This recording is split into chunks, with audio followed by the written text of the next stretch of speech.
मैं हूं सुनीता शर्मा और आप देख रहे हैं news extension. Devika gold home society में समय पर चुनाव कराने की मांग को लेकर एक बार फिर विवाद खड़ा हो गया है।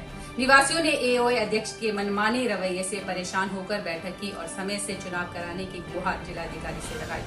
निवासियों का कहना है कि अध्यक्ष अनुराग खरे ने अथॉरिटी के एक गलत पत्र का हवाला देते हुए चुनाव कराने से साफ इनकार कर दिया, जबकि कानूनन अथॉरिटी को ऐसा कोई अधिकार नहीं है कि वह तय करे कि चुनाव कब होंगे।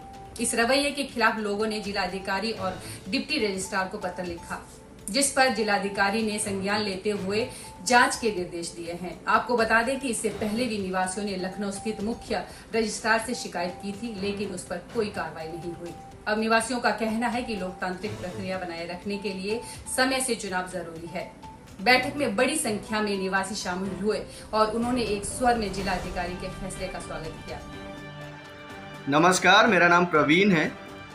मैं ग्रेटर नोएडा वेस्ट के देविका गोल्ड होम सोसाइटी में रहता हूं और आजकल हम सोसाइटी निवासी एक अजीब समस्या से परेशान हैं और वो समस्या दूसरे किसी की वजह से नहीं है, यहाँ के एओए की वजह से है। इस एओए का चुनाव पिछले साल अप्रैल में हुआ था और कुछ नियमों या जो भी रीजन हो उसकी वजह से उसका रजिस्ट्रेशन जो जाके अक्टूबर में हुआ।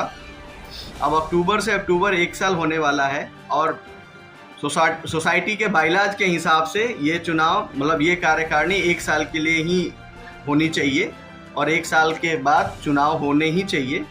लेकिन बीच में एओए के लोग जाके ग्रेटर नोएडा अथॉरिटी में पता नहीं किसको कैसे मैनेज करके वहाँ से एक आदेश ले आए, जो कि ग्रेटर नोएडा के अथॉरिटी के प्रीव्यू में आता ही नहीं है। ये पूरा जो एओए का जो पूरा जो संविधान है, जो नियम है, वो डिप्टी रजिस्ट्रार के ऑफिस से होता है, ना कि अथॉरिटी से होता है। लेकिन चूंकि इन लोगों को मनमानी करनी है, सोसाइटी पे अपना कब्जा करना है, तो उसके लिए ये लोग ग्रेटर नोएडा अथॉरिटी के लेटर को आधार मानते हुए चुनाव कराने से मना कर रहे हैं।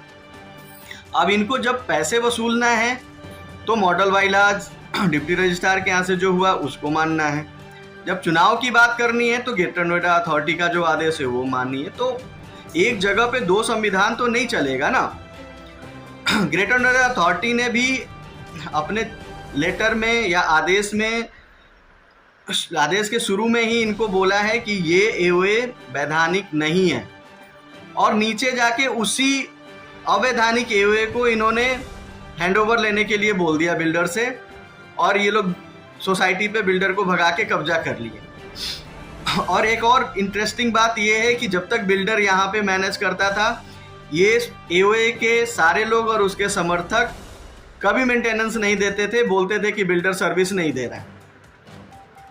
और जैसे ही बिल्डर गया, यहाँ पे लोगों से इन लोगों ने एडवांस में बिलिंग करनी शुरू कर दी। अगर इस महीने में इनको सर्विस देना है तो इस महीने के 6-7 तारीख 8 तारीख से ये लोग एडवांस में बिलिंग कर देते हैं। तो ये तो एक तरीके से शोषण ही हुआ ना। और एओए एक लोकतांत्रिक संस्था है और इसको लोकतांत्रिक ही रहना चाहिए, अदरवाइज फिर इस एओए का कोई औचित्य नहीं रह जाता है। तो इन सारी समस्याओं को लेके सोसाइटी निवासियों ने मीटिंग की और greater Noida authority, greater Noida DM, police commissioner, deputy registrar सबको चिट्ठी लिखी, मेल किया। इसमें एक सुकून की बात, राहत की बात यह है कि डीएम गौतम बुद्ध नगर ने इस चिट्ठी को एक्नॉलेज करते हुए हमें लिखा कि आपकी शिकायत पे आदेश लेने के लिए डिप्टी रजिस्ट्रार को निर्देशित किया गया है। तो उस निर्देश के बाद हम लोग डिप्टी रजिस्ट्रार के आदेश का वेट कर रहे हैं। और अगर डिप्टी रजिस्ट्रार भी चाहे जिस भी कारण से अपने ही मॉडल बाइलाज या अपने ही बाइलाज को झुठलाते हुए अगर इनको कंटिन्यू रखते हैं, तो ये हम सब के लिए एक सोचने का विषय होगा कि क्या इस तरीके के एओए हमको चाहिए। इस तरीके के लोग आके हमें अगर ज़िंदगी भर हमारी कमाई से खरीदे हुए सोसाइटी, हमारे पैसे पे चलने वाले सोसाइटी पे अगर जीवन भर के लिए कब्जा करेंगे तो फिर आम आदमी का तो फिर तो जीना ही बेकार है ना।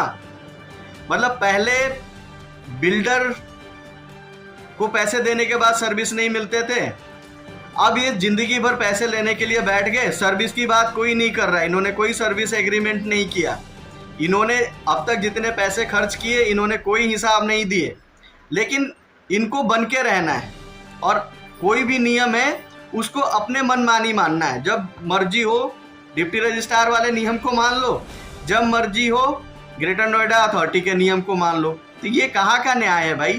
खैर देखते हैं डिप्टी रजिस्ट्रार साहब क्या आदेश करते हैं, फिर उसी हिसाब से हम लोग सोचेंगे कि आगे क्या करना है। नमस्कार, धन्यवाद।